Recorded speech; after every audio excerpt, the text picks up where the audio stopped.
Mula simpleng traffic violation na uwi sa mas seryosong mga kaso. Huli ang dalawa matapos makitaan ng baril at C4 explosive sa kanilang sasakyan. Ang isa sa kanila, ginamit pa raw ang pangalan ng First Family. Ang detalye sa agenda report ni Francis Folve. Simpleng traffic stop lang. Pero bumungad sa PNP Highway Patrol Group ang isang extortion scheme na ginagamit umano ang pangalan ng First Family. Sinita noong Biyernes ang isang SUV sa kahabaan ng Pilipinas Avenue sa Parañaque City dahil sa illegal na blinker at paggamit ng protocol plate na 12 para sa mga cabinet undersecretary.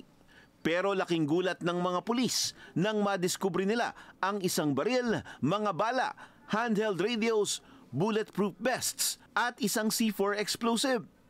Yung verification ng sasakyan na gamit po niya dahil during at the time of the apprehension, siya po ay walang dalang ORCR.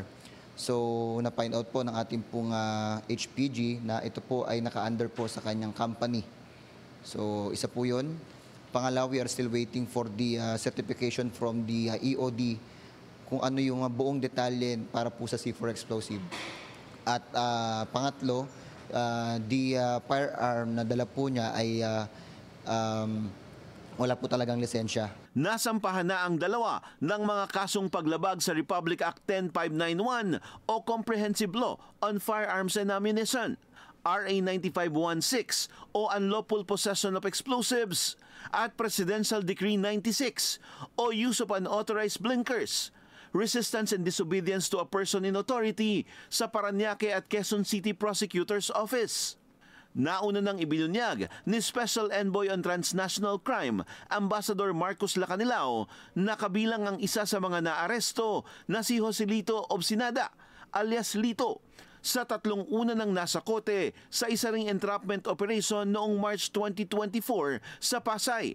Pero nakapagpiyansa siya, kaya nakalaya.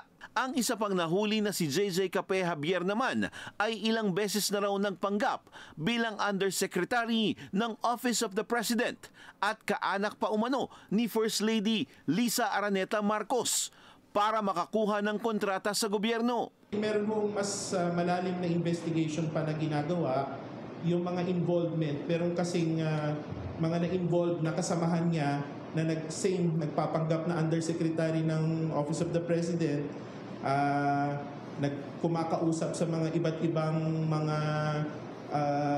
mga tao. Mahigpit naman ang bili ng Malacanang, huwag palampasin itong insidente. Ang ganyang mga aksyon ay isang krimen, usurpation of authority, nagpapanggap na may kapangyarihan, pero ang kanila nagiging trabaho ay pag-extort. Ito'y nakakasira sa ating institusyon. Kailangan lamang po talaga silang mademanda, kailangan lamang po silang managot sa batas. Inaalam na ngayon ng mga otoridad kung may grupong kinabibilangan ang dalawang sospek. We are still appealing to our public na baka nabiktima po sila ni alias JJ at ni alias Lito para po sa may kaugnayan sa mga nabanggit po natin kanina. And we are still open 24/7 para samahan, patungan pa ng kaso na maaaring kaharapin po nitong dalawa po na to at maging aral na rin sa ating mga kabayan na talagang tayo ay nakatutok sa mga ganitong pagkakataon. Apila rin ng PNP, huwag basta maniwala sa mga taong gumagamit ng pangalan ng matataas na opisyal ng pamahalaan para hindi mabudol. Para sa agenda, Francis Folve, Billionario News Channel.